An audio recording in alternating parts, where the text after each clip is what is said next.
মানুষের সফলতার পিছনে কিছু কারণ থাকে, আর সেই কারণটা হচ্ছে আপনি সঠিক মতো যদি প্রতিজ্ঞা না করতে পারেন তাহলে সফলতার দিকে পৌঁছাতে পারবেন না।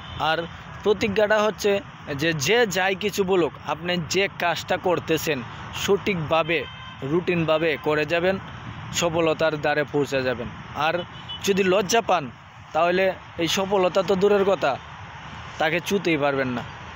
আর সেই সফলতাটা হচ্ছে এখন বর্তমান যে যুগটা, আমরা অনেকেই আছি যারা সোশ্যাল মিডিয়ায় কাজ করতেছি এবং করে যাই, কেউ লজ্জা পায়া কথা বলতে পারতেছে না, কিন্তু অন্যের ভিডিও দেখে খুবই আফসোস করি আমরা, যা হারে সে তো কন্টেন্ট ক্রিয়েটর হয়ে গেছে, আমিও তো হতে পারতাম। কিন্তু দেখা যাচ্ছে যে আত্মীয় স্বজন আছে, বন্ধু বান্ধব আছে, যে ওরা যদি আমি ভিডিও বানিয়ে ছাড়বো, ওরা যদি আমার ভিডিওটা দেখে এবং ওদের সামনে যায়, ওরা কি বলবে, ওরা কি কমেন্ট করবে।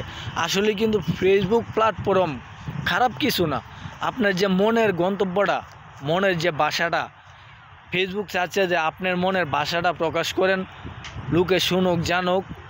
আপনিও তো একটা মানুষ, ওরাও তো একটা মানুষ, তাই মানে মনের ভাষা প্রকাশ করলে মনটাও হালকা থাকে, অনেক কিছুই আপনার সব কিছু ঠিক থাকে। আর ফেসবুক আপনাকে কোনো সময় খারাপ পথে চলার বুদ্ধি পরামর্শ দেয় নাই।